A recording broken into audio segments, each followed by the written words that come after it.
We are here with Claire from Yay Dog. She's wearing a nice little volunteer shirt. So Claire, I wanted to ask you about your sales demon and your money demon because we all have it.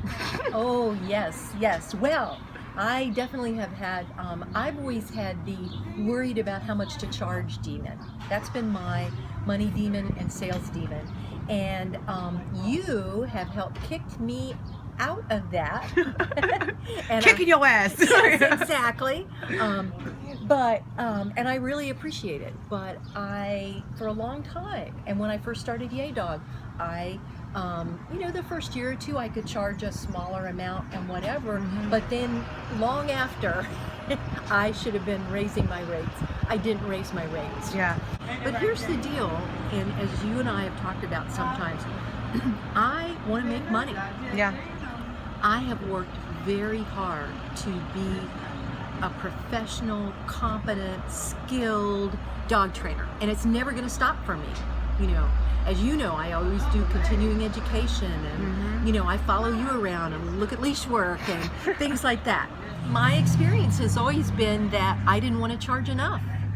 That definitely was my price demon and so forth. I was really good at gaining rapport with people, really good about telling them about what I did. You're a real coach. That sort of thing. Yes. Yeah, and you're a real coach. that's what I consider myself, as a coach for people and dogs. I really got over the price demon partly in thanks to you, because you kicked my butt about it a couple of times and made me think about it in a good way. And so here's what I've done now about the price demon. In the last year, I raised my prices twice. Once about a year, maybe 15 months ago, and then 4 months later, I raised it again substantially. The amount now at this point is something that I think it'll be good, it'll go with for a while. But there Sustainable pricing.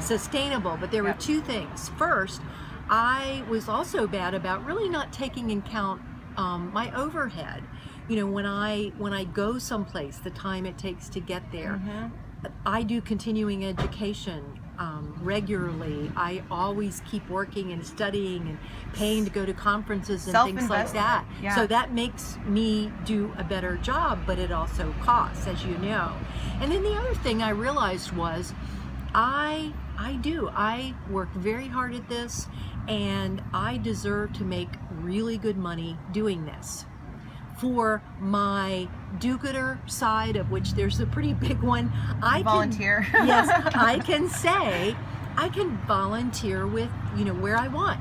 Occasionally I can do a pro bono client when I want.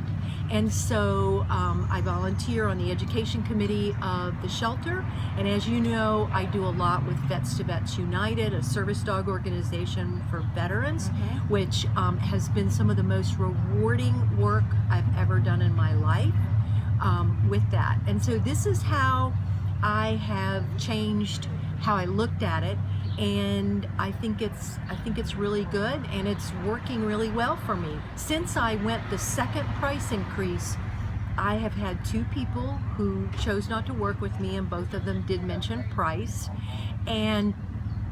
But I have this track record that if someone emails me or calls me, I get 90 to 95% of those people, which are kind of amazing statistics. I would like to take a moment to point out that Claire has also done her niche work. Yes, I have. Yes. Definitely. And definitely for the pet dog market, definitely for people who may have they may be having a particular problem with their dog, but my tagline is live happily with a dog. People who know that they want things to be easier with their dog. And so that means I might train a command, quote unquote, for somebody that's never in an obedience book or a trial, but it makes it easier for the people to live with their dog. Grassroots dog trainer. Grassroots, I am proud of it. Thank you, Claire, for sharing your story with everybody and with me. Well, I already knew your story, but